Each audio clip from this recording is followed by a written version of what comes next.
Hello friend, आज हम आपको बुद्ध प्रदोष व्रत कथा सुनाने जा रहे हैं। पंचांग के अनुसार किसी भी दिन सूर्यास्त और रात्रि के सांध्य काल को प्रदोष कहा जाता है और इस प्रदोष काल में की गई शिव जी की पूजा कई गुना फलदायी होती है। इस पूजा का महत्व और अधिक बढ़ जाता है क्योंकि इस काल में महादेव ने विष पीकर नीलकंठ कहलाए थे। प्रदोष काल के बारे में मान्यता यह भी है कि इसमें कैलाश पर्वत पर भगवान शिव प्रसन्न मुद्रा में नृत्य करते हैं। इस समय में अनेक भक्त जो भी कामना रखते हैं भोलेनाथ की पूजा आराधना करते हैं तो उनकी समस्त मनोकामनाएं पूर्ण होती हैं। हर माह की त्रयोदशी तिथि पर प्रदोष तिथि का दिन होता है। शास्त्रों के अनुसार भगवान शिव की पूजा के लिए यह दिन रखा गया है। मान्यता है कि इस व्रत को रखने से भगवान शिव सभी की मनोकामनाएं पूर्ण करते हैं। प्रदोष व्रत की पौराणिक कथा जुड़ी हुई है और व्रत के दिन इस कथा को पढ़ना सुनना बेहद शुभ माना जाता है। कहते हैं जो भी जातक इस कथा को सुनते हैं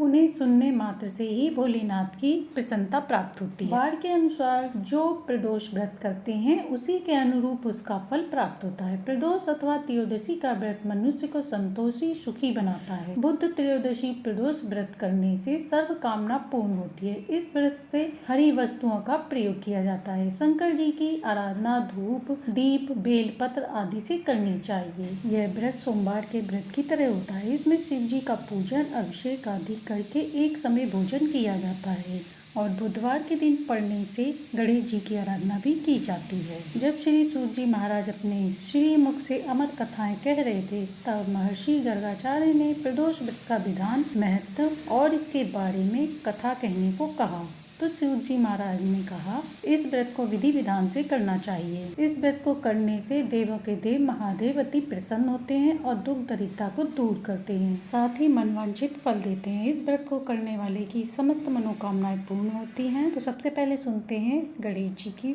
कथा।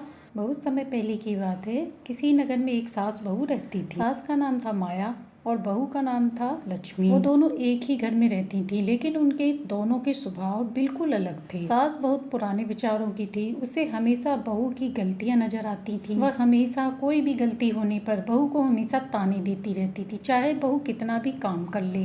लक्ष्मी बहू शांत संयमी और भगवान गणेश में आस्था रखने वाली थी। वह पूरे घर का काम अकेले ही करती और समय पर करती और पूरे घर वालों की हर चीज का ध्यान रखती। एक बार गणेश चतुर्थी का पर्व आने वाला था। गांव की सभी औरतें सभी गांव वाले बड़े उत्साह से पूजा की तैयारी कर रहे थे। लक्ष्मी ने भी निश्चय किया कि वह भी इस बार गणेश महाराज की पूजा निश्चित रूप से करेगी। इसलिए वह सुबह जल्दी उठी और पूरे घर में साफ सफाई की। उसने गणेश जी की मूर्ति मिट्टी से बनाकर उन्हें खूब अच्छे से सजाकर उन्हें स्थापित किया। अब वह रोज सुबह सवेरे जल्दी उठकर नित्य नियम से नहा धोकर उनकी पूजा आराधना करती, भजन गाती। लेकिन उसकी सास को ये सब अच्छा नहीं लगता था। वह हमेशा उसे डांटती और कहती, क्या मिलेगा तुझे इतना समय बर्बाद करके, पूजा के नाम पर समय बर्बाद करती है। घर का काम करे तो कुछ आगे भी बढ़े, बस खाली फालतू समय बर्बाद करती है और दिखावा करती है। बहू ये सब सुनती और चुप रह जाती। वह कुछ भी नहीं कहती। वह चुपचाप अपना काम करती और मन ही मन में गणेश भगवान की भक्ति करती। गणेश चतुर्थी के 10वें दिन जब बहू ने पूरे विधि विधान से गणेश जी का विसर्जन किया, उसी रात उसे एक स्वप्न आया। सपने में गणेश भगवान ने उसे दर्शन दिए और कहा कि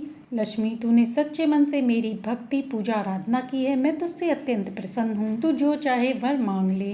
लक्ष्मी हाथ जोड़कर बोली, हे विघ्न विनाशक गणेश भगवान, मैं कुछ नहीं चाहती। यदि आप मुझ पर प्रसन्न हैं तो मुझे बस एक ही वरदान दीजिए कि मेरे घर में हमेशा सुख शांति बनी रहे और मेरी सास को सद्बुद्धि मिले। गणेश भगवान ने ये सुना तो वह मुस्कुराए और वह बोले, तेरे इस निष्काम भाव से मैं अत्यंत प्रसन्न हूँ। तेरा घर धन धान्य से भरा रहेगा और तेरे जैसे भक्तों से ही संसार में धर्म बना रहेगा। अगली सुबह जब लक्ष्मी उठी तो उसने देखा घर के आंगन में तुलसी जी के पास एक छोटा सा घड़ा रखा था जिसमें सोने जैसी चमकती चीजें थी। कुछ ही देर में गांव की महिलाएं भी आईं और वह कहने लगी कि तेरे आंगन में दिव्य प्रकाश फैला हुआ है। तेरे घर में गणेश जी महाराज का कोई चमत्कार हुआ है। सास ने भी जब यह सब देखा तो वह भी हैरान रह गई। सास भी सोच रही थी कि बहू की पूजा में ऐसा क्या था जो गणेश भगवान इतने प्रसन्न हो गए। सास को अपनी गलती का एहसास हुआ। वह बहू के पास आई और बोली, बोली, लक्ष्मी मैंने तेरे साथ बहुत बुरा व्यवहार किया है, तुझे ताने मारे, तेरा अपमान किया और तू फिर भी चुप रही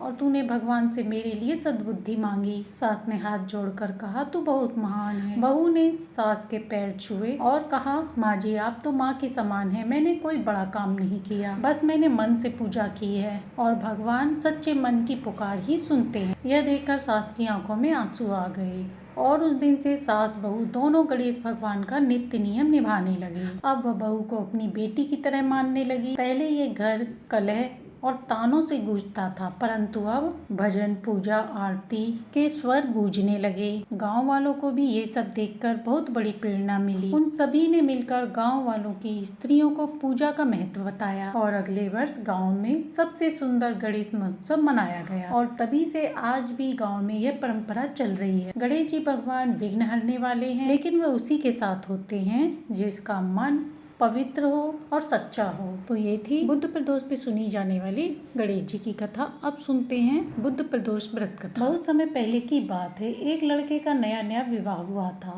विवाह होने के बाद वह पहली बार अपने ससुराल जाता है अपनी पत्नी को विदा कराने के लिए, लेकिन उसकी सास उसे मना करती है क्योंकि उस दिन बुधवार का दिन था। उसकी सास प्रदोष का व्रत करती थी और उस दिन बुद्ध प्रदोष था। वह कहती है कि मैं आज अपनी पुत्री को विदा नहीं करूंगी क्योंकि बुधवार के दिन बेटियों की विदाई नहीं की जाती है।